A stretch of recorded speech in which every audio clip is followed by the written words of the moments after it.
If you've ever grown up on the East Coast, you've probably spent your childhood summers in America's original beach town, Atlantic City. Once regarded as the ultimate destination in seaside getaways, this resort city has been through glory days and great decline. Yet, there's no denying that Atlantic City holds a special place in modern history in the United States. Hello and welcome to History of Life, where we relive history's greatest moments and the eras in between. Today, we're taking a trip down memory lane as we explore beyond the casinos and the famous boardwalk of magical Atlantic City. Do you still remember your first time? Walking down the massive wooden boardwalk, snacks in hand? What were you most excited to see? What's your best memory of Atlantic City?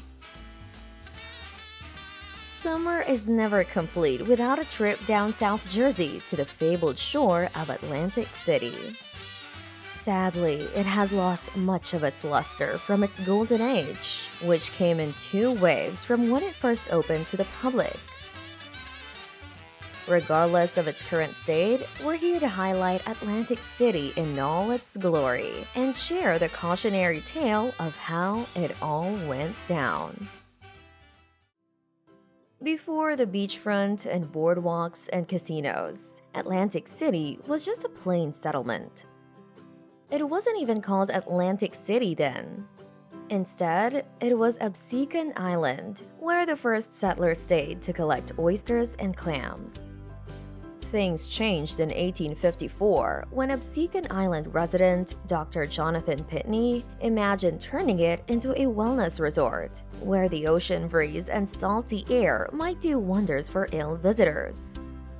Dr. Pitney and another visionary colleague, Richard Osborne, raised enough capital to develop a railroad from Philadelphia that chugged all the way to Camden in New Jersey. More railroads from farther cities followed. This made Atlantic City so accessible that by 1874, 500,000 people had traveled to the beach town by train. Glowing reviews published in newspapers and general word of mouth contributed to Atlantic City's popularity. Ironically, Dr. Pitney, who'd come to be known as the father of Atlantic City, never saw the wellness resort materialize, as tourists were coming in droves for all of the fun and none of the health-related concerns. By the time the century turned, people from all over the state and the East Coast flocked in limitless numbers. Atlantic City became more than just a beach town. It was now known as America's playground. A huge part of this is owed to Atlantic City's iconic boardwalk. Built originally to keep sand from being shuttled back by beachgoers to the shops, this 5.8-mile wooden strip is the world's first boardwalk ever made, serving as a template for many other beach towns to follow. Other attractions that lured many visitors to Atlantic City in the early 1900s were a slew of strange but fascinating animal performers like Rex, the legendary water skiing dog, and the famous pier horse divers. And then there were the highly anticipated annual events in Atlantic City, such as the crowd favorites Easter Parade and the Miss America pageant. If you're also a fan of the sticky and savory saltwater taffy, then you have Atlantic City to thank. Folklore has it that this unique candy was created accidentally in the 1880s, when a candy shop on the boardwalk got flooded with white sea foam. The shopkeeper still sold the soaked taffy to little kids who loved the harmonious blend of salty and sweet flavors. And so, the iconic candy was born. By the 1920s, Atlantic City reached its peak. While alcoholic beverage was hard to come by anywhere else in the country during the Prohibition era, Atlantic City never ran out of booze. Many shopkeepers discreetly set up speakeasies inside their shops. But you'd have to look closer, as these were fronted by legit businesses such as ice cream parlors and pharmacies. And that may sound risky back then for shopkeepers. But if you earned the backing of Enoch Nucky Johnson, Atlantic City's top political boss in those days, then you were safe. The easier access to alcohol, plus the spending power of the dollar in the 1920s, cemented Atlantic City's reputation as the place to be in the whole country. As they say, not everything that glitters is gold, and soon enough, Atlantic City witnessed its first decline. When the stock market crashed in 1929 and the Great Depression followed throughout the 1930s, the crowds also shrunk. Hotels shuttered. Businesses closed down.